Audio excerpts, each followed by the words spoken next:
Sir दे दिया हुसैन ने लेकिन ये कह दिया, सर दे दिया हुसैन ने लेकिन ये कह दिया, जालिम की हुकूमत को कभी तस्लीम न करना। जी हाँ, इमाम हुसैन की याद में मनाए जाने वाला मुहर्रम यानी मुहर्रम 2026 का आगाज़ हो चुका है। दुनिया भर में करोड़ों लोग इमाम हुसैन अलैहिस्सलाम और करबला के शहीदों को याद कर रहे हैं, लेकिन इस बार मुहर्रम सिर्फ एक मजहबी याद नहीं बल्कि ईरान के लिए एक ख़ास एहसास भी बन गया है। ईरान की गलियों, मस्जिदों और इमाम बारगाहों में मातम भी है, आंसू भी हैं, लेकिन साथ ही एक अजीब सा इत्मीनान भी दिखाई दे रहा है। आखिर ऐसा क्यों? क्या ईरान की आवाम ये समझ चुकी है कि उन्होंने करबला के पैगाम को अपने दौर में भी ज़िंदा रखा है? और हाँ, सच्चाई भी यही है। आइए समझते हैं कि इस पूरी कहानी को कि क्या है करबला। क्या सिर्फ एक ये तारीख़ है या एक सोच है? सन 61 हिजरी में जब यजीद की हुकूमत के सामने झुकने का दबाव आया तो इमाम हुसैन ने साफ शब्दों में कह दिया कि जुल्म और नाइंसाफ़ी के सामने सर नहीं झुकाया जा सकता। करबला की लड़ाई में इमाम हुसैन और उनके साथियों ने शहादत तो दी, लेकिन उन अपने उसूलों का सौदा नहीं किया। यही वजह है कि 1400 साल बाद भी करबला सिर्फ एक ऐतिहासिक घटना नहीं बल्कि जुल्म के ख़िलाफ़ प्रतिरोध की सबसे बड़ी मिसाल मानी जाती है। अब सवाल यह है कि ईरान खुद को करबला से क्यों जोड़ता है?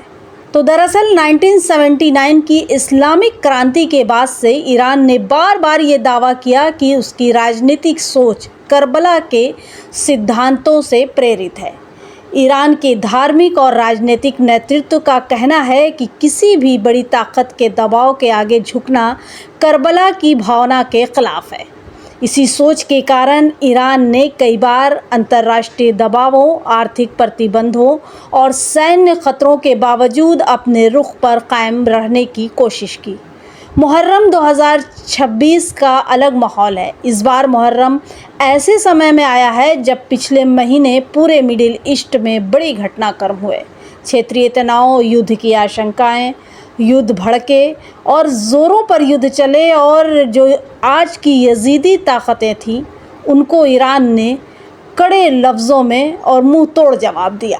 राजनीतिक संघर्ष और कूटनीतिक बातचीत भी हुई। इन सब के बीच ईरान की जनता एक अलग नज़रिए से करबला को देख रही थी और उसी पर अमल करते हुए ईरान के बेटों ने न सिर्फ ईरान का सर बुलंद किया बल्कि इस्लाम का भी सर बुलंद कर दिया। कई ईरानी विश्लेषकों का मानना है कि आम लोगों के बीच ये भावना मौजूद है कि देश ने कठिन हालात में भी हार नहीं मानी। उनके अनुसार चाहे आर्थिक मुश्किलें रही हों या अंतर्राष्ट्रीय दबाव, लेकिन ईरान ने अपनी नीतियों को छोड़ने के बजाय संघर्ष का रास्ता चुना। हमने करबला का पैगाम नहीं छोड़ा। ईरान ने कई धार्मिक वक्ताओं और बुद्धिजीवियों का कहना है कि इस साल की मजलिसों में एक बात बार बार सुनाई देगी, वो ये कि करबला का पैगाम सिर्फ रोने और मातम तक सीमित नहीं है बल्कि अन्याय के ख़िलाफ़ खड़े होने का संदेश भी देता है। उनके अनुसार अगर कोई कौम मुश्किल हालात में भी अपने सिद्धांतों पर कायम रहती है तो वो करबला की सीख को अपने दौर में ज़िंदा रखती है। यही वजह है कि इस बार मुहर्रम की सभाओं में इमाम हुसैन की शहादत के साथ साथ सब्र, दृढ़ता और प्रतिरोध पर भी ज़्यादा चर्चा होगी।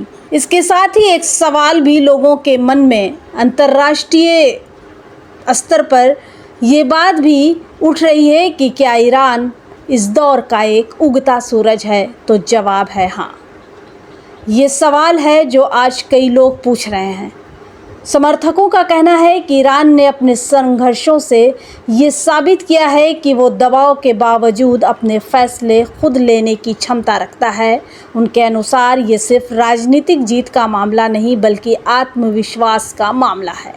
दूसरी ओर कई आलोचक जो कह रहे हैं कि किसी भी देश की असली सफलता का पैमाना उनकी अर्थव्यवस्था, जनता की खुशहाली और सामाजिक विकास होता है, तो वो लोग ये भूल गए हैं कि ये जो जंग हुई इसमें जीत ईरान की है और लोग माने या ना माने, अगर सच में इसको गहराई से देखा जाए तो ये ईरान की जीत है और ईरान अब ख़ुद को फिर से एस्टेब्लिशमेंट करने जा रहा है। और वो सब कुछ है उस करबला की वजह से, इमाम हुसैन की उस संदेश की वजह से जिसको ईरान ने फॉलो किया।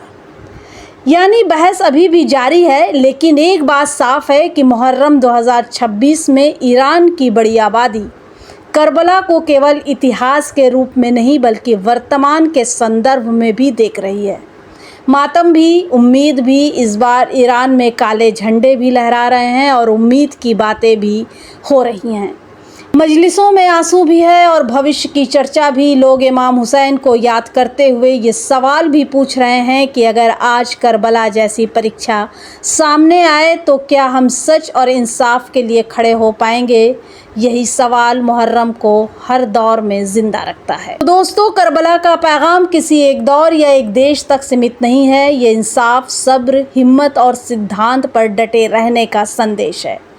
मुहर्रम 2026 में ईरान की सड़कों से उठती आवाज़ें यही बताती हैं कि इमाम हुसैन की याद सिर्फ मातम का नाम नहीं बल्कि एक ऐसी सोच का नाम है जो हर दौर में लोगों को अपने ज़मीर की आवाज़ सुनने की ताकत देता है। आपका इस विषय पर क्या सोचना है? हमें अपने कमेंट बॉक्स में अपनी राय ज़रूर दीजिएगा। Bureau report, Bharat plus 24।